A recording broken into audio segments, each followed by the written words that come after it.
So just about to leave, I'm playing at Grosvenor Coventry. I'm playing in the UK Open ladies event, which is a £115 buy-in. Looking forward to it. I've never played a ladies event live, so I think it's going to be quite different to what I'm used to. It's definitely going to be more civilized. I have no idea how big this tournament is going to be. It could be like a few tables, or it could be people could travel for it. I'm not really sure, so we'll see. Not sure about rebuys. Maybe if I go out quite early and I was unlucky and I'm still feeling good, then I might consider a rebuy. But other than that, we're looking at one bullet for today. Right, let's go. So yeah, the strategy going in is going to be to pretty much not do anything stupid and keep it tight. Yeah, if I've got the right spot to bluff, definitely go for it. Also, I've been doing some work into like multi-way pots and not betting as large. I don't know why I've been betting so large into multi-way pots. So I know the equity is shared, but I didn't realise that the bet sizing is quite different. So yeah. Sometimes you're better off dead. There's a gun in your hand that's pointing at your head. You think you're mad. Taking you're unstable. Kicking in chairs and knocking down tables in a restaurant in a West End town. Call the police, there's a madman around. Running down underground to a dive bar in a West End town. In a West End town, a dead end world. Mandatory coffee.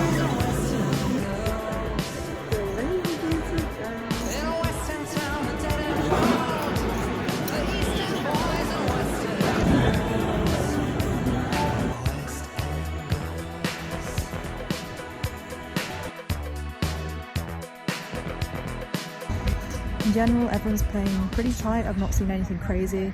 It's annoying, there was a girl sat at my table when I first started and I had a read on her and then she got moved. I'm sat at a table that there's a lady who looks like she's a pro. Seems really nice.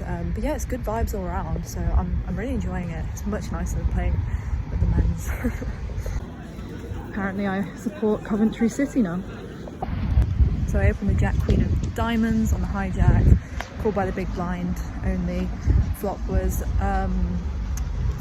not pretty nice, 8, 9, 10. So flopped a straight, which was good. 2 clubs on the board. So I just continuation bet 50% because it's a well-connected board. She called, so the 9 paired on the turn. I continued, which is good, hoping that she has a 9. And she called.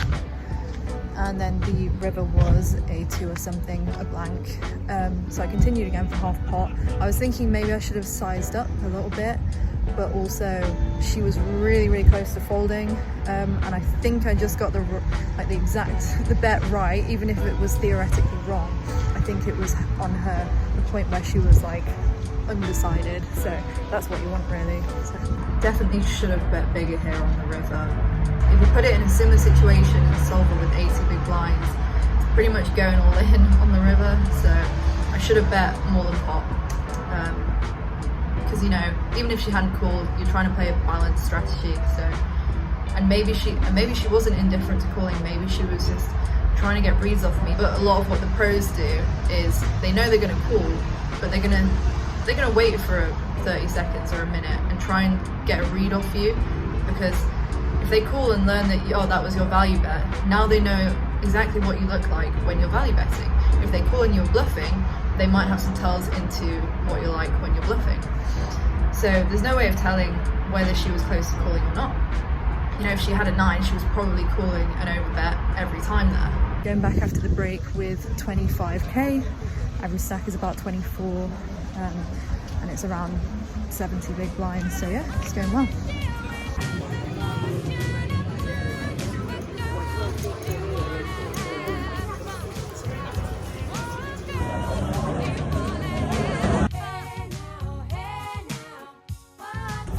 Second break and we are flying. Best hand was when I flopped a set of queens. So I made a couple of exploits in this tournament. One of them, there was a player on the button who, when she opened, she looked weak, because when she was opening hands normally she'd look quite serious and in the game and like she was focusing. Anyway, I saw her kind of quite laid back, open up min raise on the button, grab a sip of a drink and just she didn't look that interested in the hand.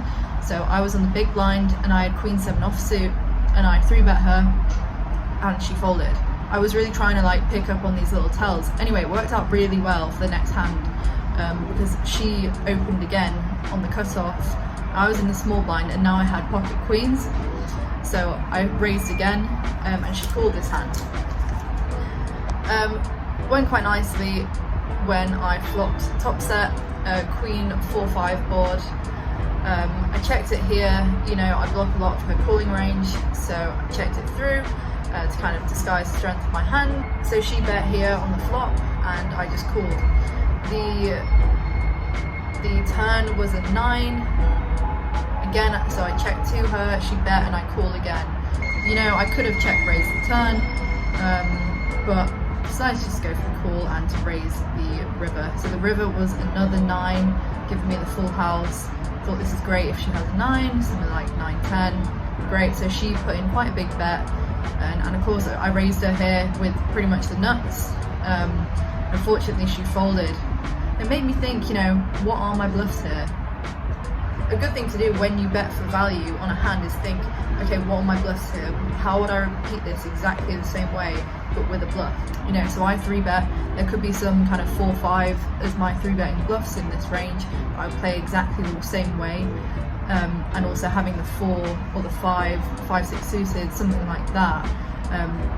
They are boat blockers that stopped her from having kind of a full house here. And I think she really did have a good hand. And you can get people to fold quite a lot wider in live tournaments. I think I'm going back with like 50-60k. I actually don't know because it was the break. I wanted to get off quickly. But yeah, we've got a good stack. It's very good. It's great playing with the ladies, you know, there's a lady talking about what our star signs are, doing palm readings, like, it vibes. It's so nice. Gun in your hand that's pointing at your head. You think you're mad, too unstable, kicking in chairs and knocking down tables in a restaurant. West End town, call the police as a madman around, running down, underground to a dark hole. West End town, yeah, West End town, the dead world. The Eastern boys and Western girls.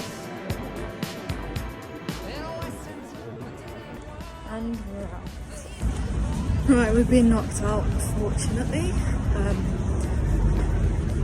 Annoyingly lost half my stack when a girl shoved all in with queens and I called with kings and she hit the queen on the turn. So I was down a bit then. Oh, come on. I raised an early position, got a call from the small blind, big blind folded. I had queen king suited. No, I didn't. I had jack queen suited. I had jack queen suited, and the flop was. No, I didn't. I had queens. I don't know what's happening to my brain. I had queens. Right, so I raised with queens in the early position. Small blind called, big blind folded. So the flop was king 9 for 2 diamonds.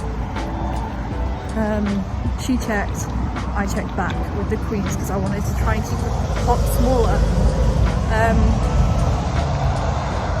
The turn was like a 7 and she bet small and I called, and then the river was another king. She bet again around half pot. It did seem a bit suspicious. It didn't really seem like a bluff. It looked like she was trying to get value out of me, or else maybe she would have gone big with a bluff, or maybe not. I thought for a while and I called with the queens, because you know, you can rule ace king out of her range. She would have 3-bet 3, and you can rule, and then queen king is a big part of her range in the small blind calling range here. I blocked the queen king with my queens. I called and she had king 5 offsuit, so completely wrong about her range anyway. So yeah, I was down to around 20 big blinds and then the blinds went up and then I was down to 12. There was this lady who was raising really large when she had like jacks or queens and showing us, and everyone was folding. And she was like, oh, it's good, I want to take the pot down anyway. It's like, okay. She opened end of the gun for like pretty much 2x when she had strong hands. She was raising like 4 or 5x. So I was like, okay. I was on the button. I had A7 off, 12 big blinds. So I shoved it in, hoping for her to have a fold. She covered me massively, but she called with pocket nines. So yeah, and then I didn't hit the ace, so yeah, I was out. After queens into kings, I would have been sitting really nicely if that hadn't have happened.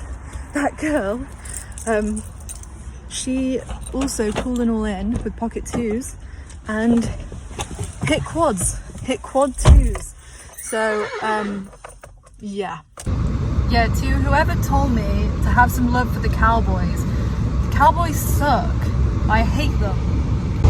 I have a newfound love for the ducks since I saw quad ducks. My favourite shoving twos out the small line.